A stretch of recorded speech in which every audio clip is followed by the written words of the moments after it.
A day in our life as a couple student sa umaga and TikTok affiliate sa gabi. Hello guys! For today's mini vlog, samahan nyo naman kami sa mga ganap namin today. At sobrang daming nangyari. Sobrang busy namin talaga pero sobrang sulit naman at ang daming nangyari. Tanghali na nga pala kami nagising dahil nga ang pagod namin. Feeling namin yung katawan namin ay pagod na pagod talaga. Kaya hinayaan ko na tanghali na kaming gumising at nauna na si Jerome na bumangon. And tingnan nyo naman, parang masakit pa yung katawan ni Jerome dyan. And pagkabangon ni Jerome ay sumunod na rin ako kasi nga marami pa rin gagawin at sobrang busy nga namin ngayong araw na to.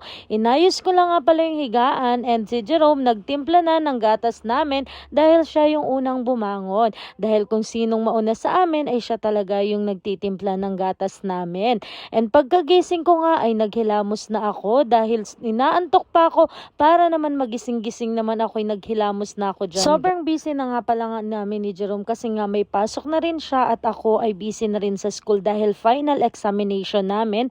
At dahil dyan, uminom muna kami ng gatas and after nyan, pumunta lang ako sa tindahan para bumili ng almusal namin dahil nag-request si Jerome na namimiss na daw niya yung pansit canton at hotdog. Kaya naman bumili na muna ako dito sa tindahan kasi hindi pa kami nakakapag-grocery. Ako yung nagluto ng breakfast namin ngayon dahil nga si Jerome ay may pasok. Akala ko nga mag-iintindi na siya pero ito naglalambing pa. Ito na nga 'di ba, ipagluluto ko na ikaw ng breakfast. Kaya naman ang sarap ipagluto ng breakfast pag ganito naman kalambing ang asawa mo. Kala mo naman sobrang daming lulutuin, hotdog at pansit canton lang naman. Gustong gusto ko kasi guys na pinagluluto yung asawa ko. Bukod sa nasasarapan siya dun sa mga niluluto ko ay talaga na-appreciate naman niya kahit nga hotdog at pansit canton lang yan eh.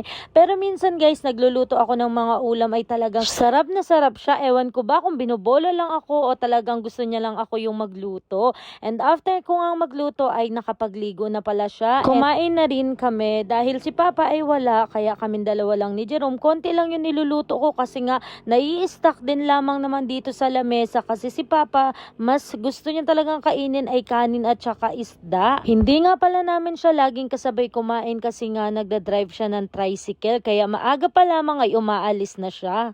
Ayaw ko pala dati guys magluto pero nung nagkaasawa ko ay unti-unti na rin ako natuto magluto. Naalala ko lang dati kahit itlog yata hindi ako marunong magluto. Buti na lamang talaga at natuto na ako ngayon. Sa sobrang sipag kasi ni Papa dati sa pag-iintindi sa amin ay hindi talaga kami nagluluto. Pagkatapos nga pala namin kumain guys ay naghugas na ako ng pinggan habang si Jerome naman ay nagbibihis na kasi nga may pasok pa siya ng 10 a.m. Ang schedule niya ngayon hanggang 7 p.m. Third year criminology nga pala si Jerome and second sem na nila. Akalain nyo guys ay konti na lamang ay fourth year na kaming dalawa. Sabay nga pala kaming gagraduate ni Jerome. Sobrang thankful nga pala kami kay TikTok kasi nga laking tulong ito para makabayad kami ng tuition naming dalawa at gastos namin everyday. After lunch pa pala ang pasok ko kaya naman ang sarap pa ng hilata ko dyan. Ganyan talaga si Jerome tuwing aalis ay talagang hindi pwedeng walang kiss. Ganun kasi kaming dalawa sa tuwing umaalis, kailangan ay may kiss. Nauna na pala siyang pumasok kasi 10 a.m. siya at ako naman ay after lunch kaya ito, nag-intindi na rin ako and outfit check.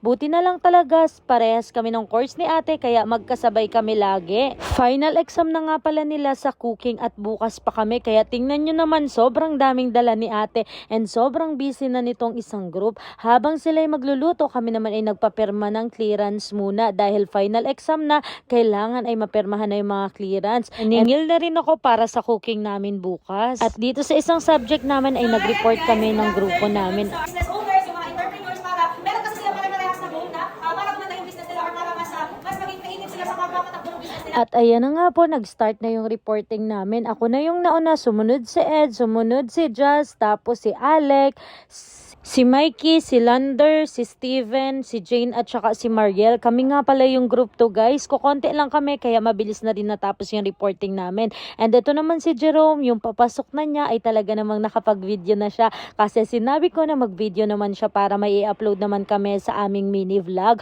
O tingnan nyo naman, kala nyo naman nag-aaral ng mabuti. Uy, wag ka, nag-aaral ng mabuti yan guys. Third year na nga.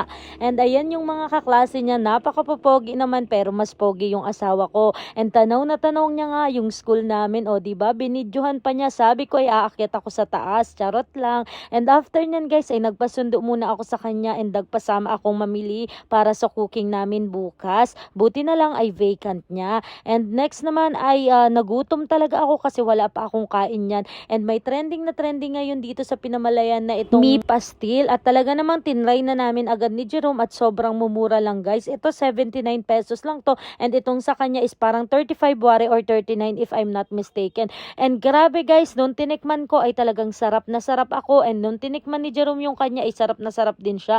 Kasi magkaiba ng flavor yung pinili namin guys para matikman namin. Ganito pala kasarap itong pastil nito kaya sobrang daming bumibili sa kanila. Fast forward nga ay si Jerome ay pumasok na tapos ako ay sinundo na ni Papa. Kasi nga si Jerome ay 7 PM pa ang labas at ako ay wala nang gagawin kaya naman kay Papa na ako sumakay. Manifesting mabilhan si Papa this year ng bagong tricycle. Fast forward na, kinabukasan ay final exam na namin para sa cooking. And tingnan nyo naman, aligaga na kami dyan. Pero grabe, napaka-successful. Thankful din kami dun sa advisor namin kay Sir JP na talaga namang tinuturuan talaga kami para mag-improve. At thankful kami dyan sa final exam namin kasi sarap na sarap sila sa lahat ng ginawa namin. And tingnan nyo naman, fresh pa rin kahit pagod na pagod. Charis, maaga nga pala kaming natapos yung grupo namin ang unang natapos. And habang nagpe-present yung iba ay nagpahinga na muna kami. And napakasipag naman nitong isang friend namin. O diba, Sir, baka naman 100 na daw po napakasipag naman. Charis, ganyan talaga siguro kasipag pag nalaman mong sasahod na sa subsidy. Charis. Fast forward nga, pagkatapos namin ng cooking ay umuwi na rin kami. And pagka-uwi ko ay pinag-prepare ko naman ng merienda yung asawa ko dahil nagugutom daw siya.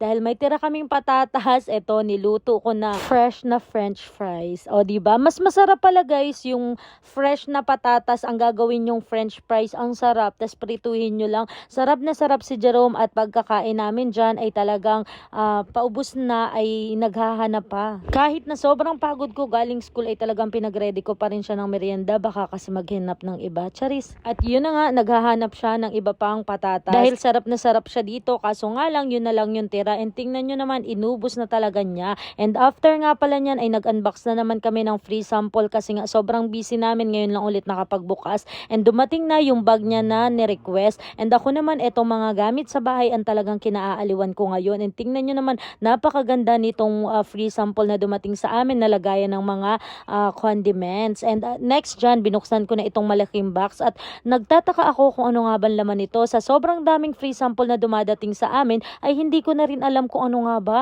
Kaya naman pagbukas ko nito ay talagang gandang-ganda ako at sobrang ganda nitong thermos na to ay napaka-aesthetic na talaga. Kasi nga yung aming thermos dito ay talagang panahon pa ni Kupong-Kupong. Charis. Sobrang tagal na no aming thermos dito. Tingnan nyo naman from this to this. O diba? Ang laking pinagbago guys. Medyo maliit nga lang siya pero 1,000 ml na yan. Tatlo lang naman kami dito sa bahay kaya sakton-sakto na rin sa amin yan. Chinek ko na rin kung magtatagal ba yung init niya. Ganun kasi yung turo sa amin ni Lola kung paano mag-check.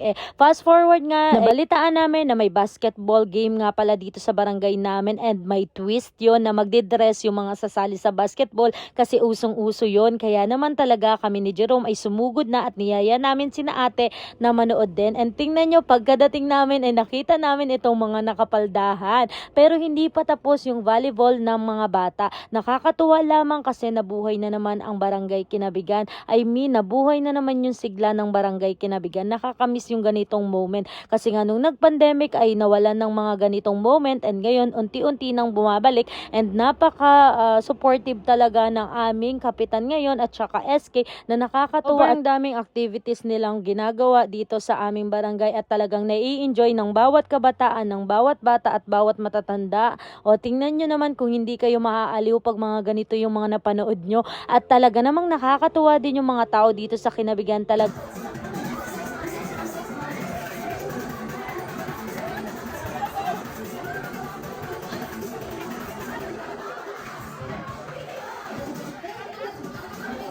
Nakakatuwa din lang itong mga kabarangay namin na talagang on the go sila sa mga ganitong activities na talagang sobrang daming sumaya nitong gabing ito. Pati ako talagang sakit ang tiyan ko kakatawa.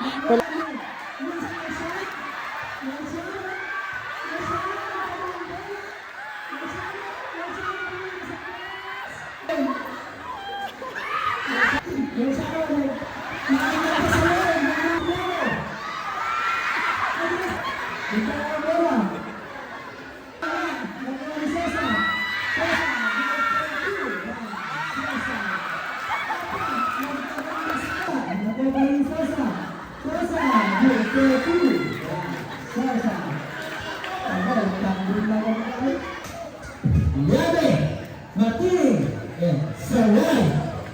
Pasok na ba? Ang gana, ano nila mo yan?